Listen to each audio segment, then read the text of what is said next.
city of fun. Summer camp. I'm just trying to regulate my body temperature. Right? It is like hot. Freezing in here, Yeah, boiling outside. I can't figure it out. I know. You just have to go inside, outside, inside, outside. Maybe the pool's the best spot, I don't know. Well, I go outside to thaw, and then I come back inside to cool off a little bit in the igloo. That's right. There's probably a security story in there somewhere. Probably. We can make one up. We can make one up. It's good to meet you, man. Likewise. Glad to have you on, and you hear all about the Intel 471 story. Yeah, let's do it. So we'll start with a little bit about your role and what you're up to, and then a snippet of what Intel 471 does. Yeah, absolutely. So I'm President and Chief Intel Officer at Intel 471. We're a cyber threat intelligence company. Our bread and butter is getting deep, embedded access into adversaries where they communicate, where they talk, really all about trying to provide that pre-attack intelligence to our customers so they can be proactive and understand the adversary better and take proactive defensive measures. Nice. So there's a 3 words. And I just forgot them. Pre-attack intelligence. There we go. Yeah. Pre-attack. So that seems really cool to me. I'm going to come back to that, but there's a word that's been used a lot in security. Proactive. How about actionable? And actionable.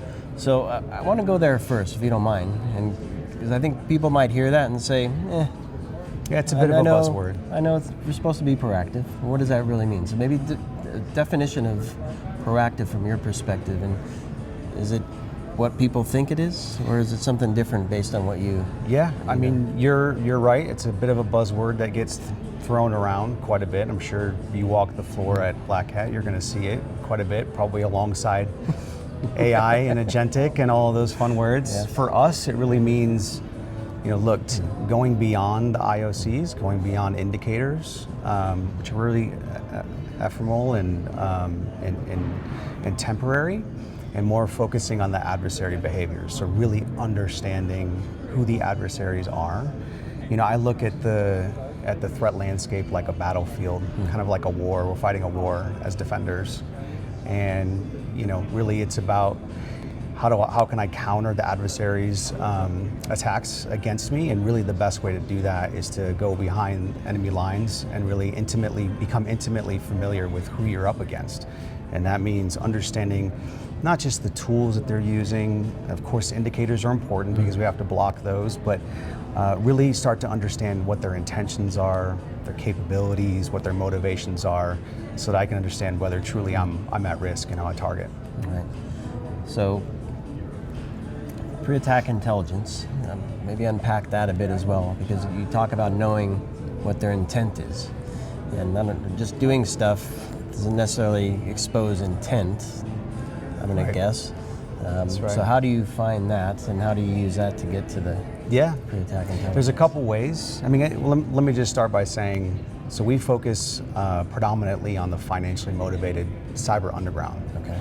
And speaking of buzzwords, you'll hear all about the deep and dark web, and we don't typically use that because it's sort of nebulous and it kind of denotes this hard to reach space that no one really understands. But in fact, it's quite organized, and sure, there was millions upon millions of handles out there and lots of noise, but really when it comes down to it, you're really dealing with a structured ecosystem of financially motivated cybercrime. You have services that are enabling cybercrime. You've got certainly the individual actors who are conducting attacks, but really our mission at Intel 471 is to enumerate and map out that space. And when you do that, you realize there's really, it's not nebulous, it's not deep, and it's not dark. So once you do that, once you map out this space, then you start to become more intimately familiar with who these adversaries are. And so a good example might be like, so everybody knows ransomware. Ransomware's been around for a long, long time.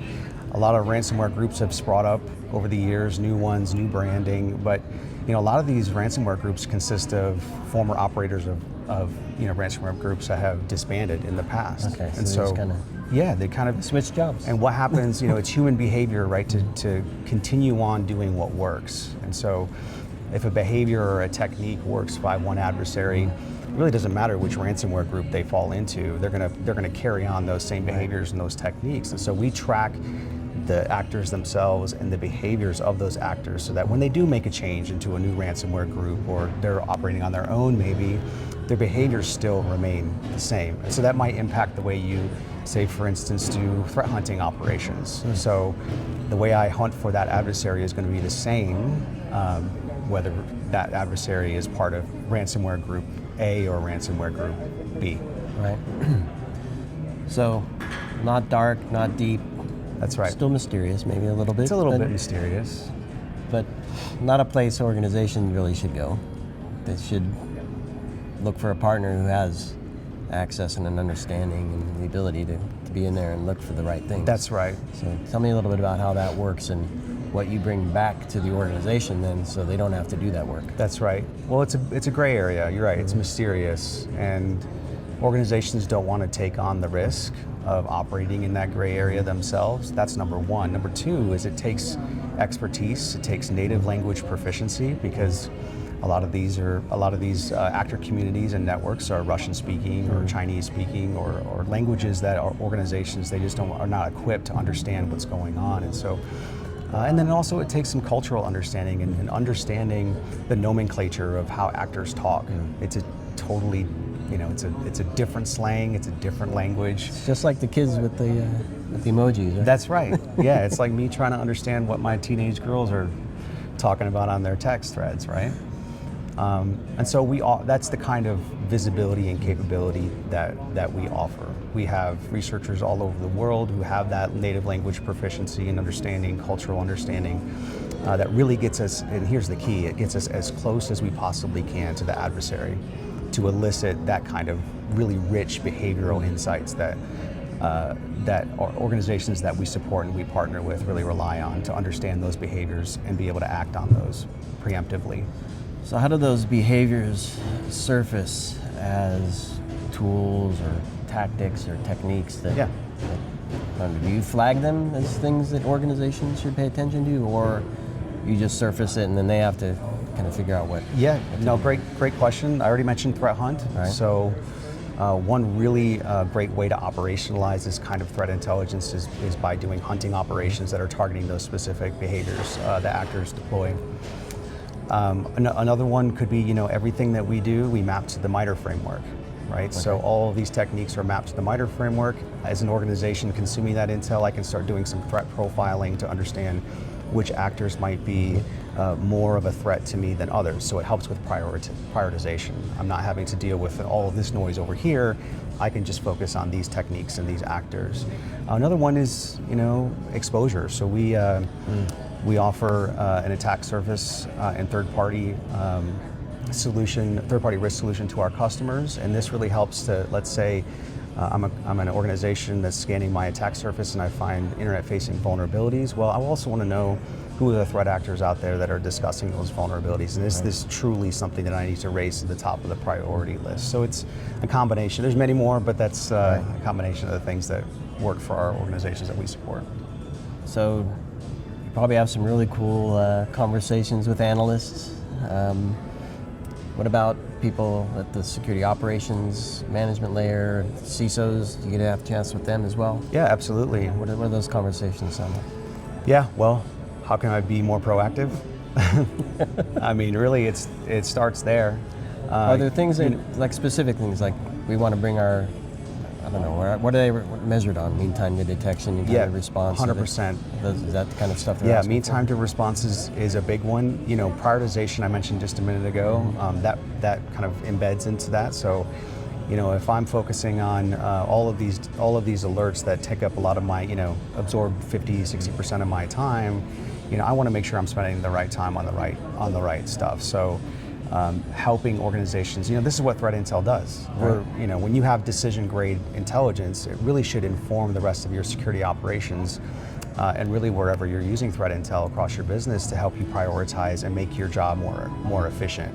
And that's, we have integrations that, provide our intelligence downstream directly into analyst workflows to make things as seamless as possible. When I talk to CISOs, that's really what it comes down to: efficiency gains. How can I improve my mean time to respond, mean time to detect? And so that's ultimately the goal, the business goal that we're trying to achieve for our customers. Right. So the world of tech has changed dramatically in the last couple of years, and certainly the adversaries are using tools now that can scale. That's right. How do you help organizations counter that scale and the volume perhaps that they're seeing? Yeah, and I would say, the barrier, we say this, I feel like every year, but the barrier of entry is so low for actors to just come on the scene and be able to deploy, pretty wide scale, impactful attacks against organizations these days. I would even go so far as to say that the barrier of entry is it's nothing now. Right. With AI, and even before before AI hit on the scene, there were services in the underground that really enabled these. There are dedicated services and products in the underground marketplace that threat actors can just use and deploy at their will. So again, it's you can look at the IOCs and you can look at the telemetry and try to protect yourself in a more defensive, reactive posture. But what we try to do is get ahead of that and say, hey, look, we're tracking this new malware as a service. We have early samples of the malware that's being offered by this actor because we have that placement and we have that access to give our customers a head start on what they could expect as that malware as a service grows. Right. So decision grade, is that what you said? Decision grade intelligence. Yeah. It's all about making decisions quickly, right? That's With right. confidence, I think, is also important. Maybe as we wrap, is there a story or two from a customer where you helped them make a decision that could have been, I'll say, life or death for their business, or certainly, seriously impactful? Well, I don't know if it's fortunate or unfortunate, but this is a daily occurrence for us.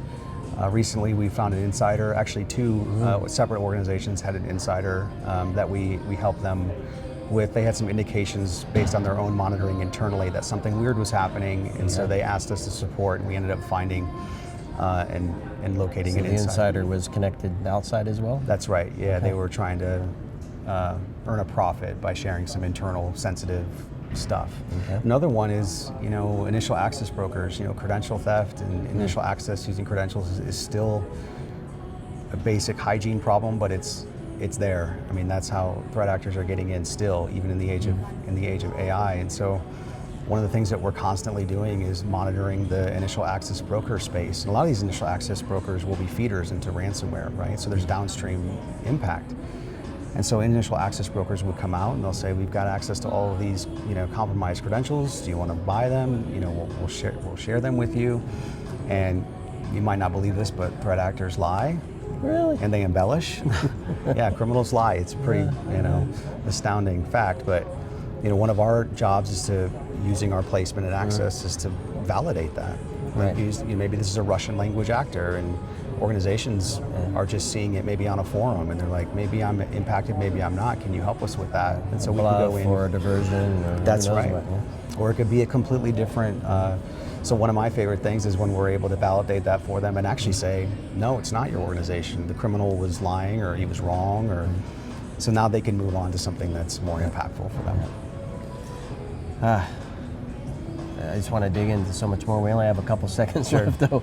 How about a call to action to CISOs and security leaders who,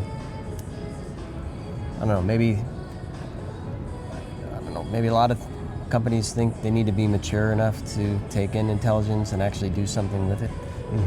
I feel we've come a long way, and it's almost a fundamental element to security operations. So maybe a word to the CISOs who might have a misunderstanding of where that might sit in their program. I would say, and this is maybe, so not directly related to Intel, but just a note on AI, right? So the AI hype is real. We're investing in AI ourselves. AI is a real thing. Agentic AI is going to be amazing for us, as we're already seeing on the defender side, producing amazing results. However, I would say basic hygiene is still a big problem. Okay. Credentials, identity, internet-facing vulnerabilities, leaving remote access tools open to the internet. These are things that, again, as we talk about lowering the barrier of entry and becoming a hard target, right? Organizations want to become a hard target. As you're focusing on AI, as we all should, don't skimp out on the basics. You're seeing a lot of stuff. That's right. Yeah. Cool. Well, good advice, Michael. All right. I think I've thawed out a little bit talking, so it's good. I'm thought out a little as well. So, all right. Great conversation, and appreciate all that you're doing. Connect with Michael and the Intel 471 team. Get your own intelligence from this crew, pre-attack intelligence, so you can make decisions that stick, that matter, with confidence. All right. It's great. That work? Thank you. Thanks, everybody. Stay tuned for more here on ITSP Magazine.